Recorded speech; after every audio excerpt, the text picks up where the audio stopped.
Lockdown से पहले गीता के घर का नजारा कुछ ऐसा था कि रोहन ऑफिस जाता था और शिविन स्कूल। जिनके घर से जाने के बाद गीता काम खत्म करके बाकी समय आराम करती थी। लेकिन लॉकडाउन के बाद ऑफिस और स्कूल घर में ही खुल गए और इससे गीता का हाल वो तो आपको देखने में ही मजा आएगा।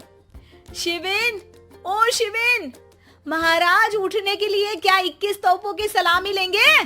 अरे बिस्तर से बाहर निकल, ऑनलाइन क्लास स्टार्ट होने वाली है। अरे तुम भी हद करती हो, स्पीकर की तरह चिल्लाने की क्या जरूरत है? दिख नहीं रहा मेरी कॉन्फ्रेंस चल रही है।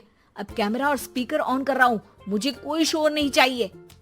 इस पर जैसे ही रोहन लैपटॉप का कैमरा और स्पीकर ऑन करता है तभी कुकर की सीटी बजती है।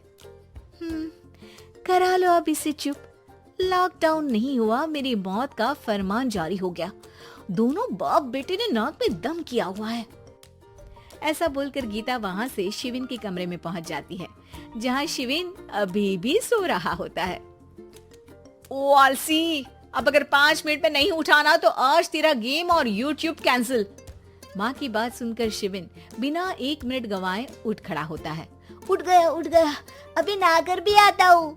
ये नाटक कहीं और, मुंह पर गीला कपड़ा मार और पढ़ने बैठ।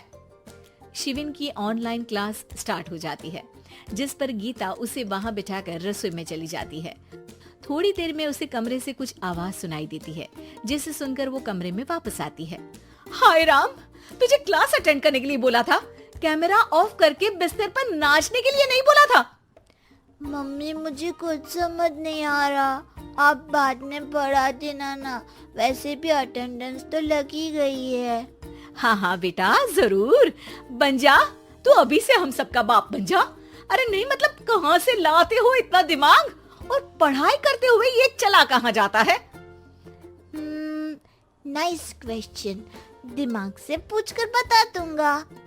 शिविन की बातों से परेशान होकर गीता उसे मारने के लिए जैसे ही आगे बढ़ती है तभी वो कमरे से बाहर भाग जाता है। अब शिविन आगे आगे और गीता हाथ में चप्पल पकड़े उसके पीछे पीछे पूरे घर में दोनों घूम रहे होते हैं।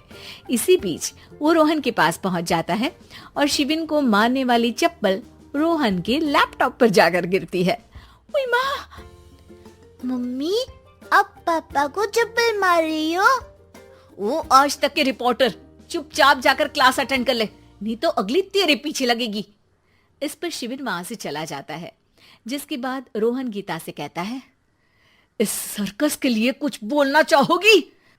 अरे क्या करूं, जब से तुम दोनों घर में रहने लगे हो, घर अपने आप ही सर्कस बन गया है और मैं तुम्हारी नौकर। कभी बेटी को संभालो तो कभी बाप के नखरे उठाओ। इन्हीं सब उथल पुथल में दिन बीतते रहते हैं, जिसमें हर रोज घर के अंदर कुछ नया सियप्पा खड़ा मिलता है, जो ज्यादातर शिविन और रोहन के ऑनलाइन स्कूल और ऑफिस से रिलेटेड ही होता है। एक सुबह, शिविन चल उठ, आज की क्लास जल्दी है। कैमरा ऑफ करके आप अटेंड कर लो। अरे ऐसे छित्तर पड़ेंगे, दादी नानी सब एक साथ याद आ जाएंगी।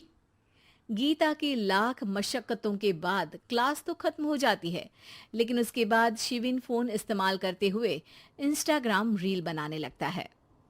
रसोड़े में कौन था? तुम थी, मैं थी, कौन था? कौन था?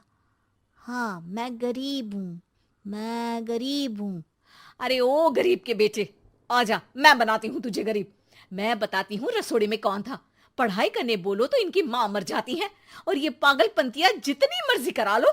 गीता शिविन को डांट रही होती है, तभी रोहन बीच में बोल पड़ता है। अरे बच्चा ही तो है, इतना गुस्सा क्यों कर रही हो?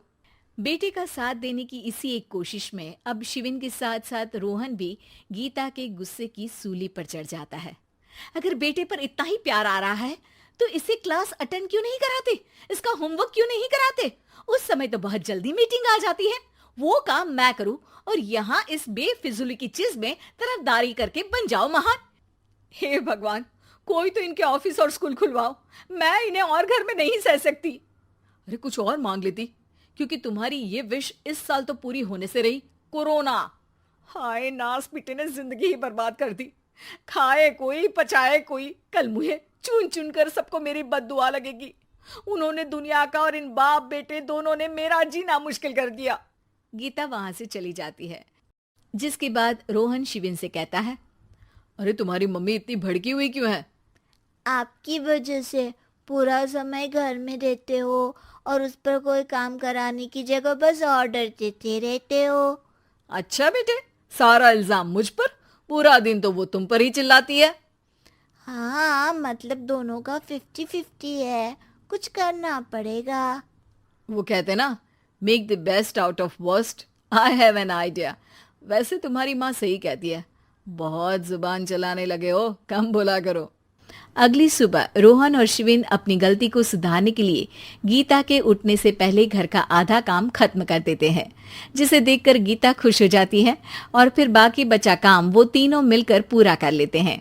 जिसके बाद अब वो सब मिल बांट कर हर काम में एक दूसरे की मदद करते हुए लॉकडाउन का मजा लेने लगते हैं।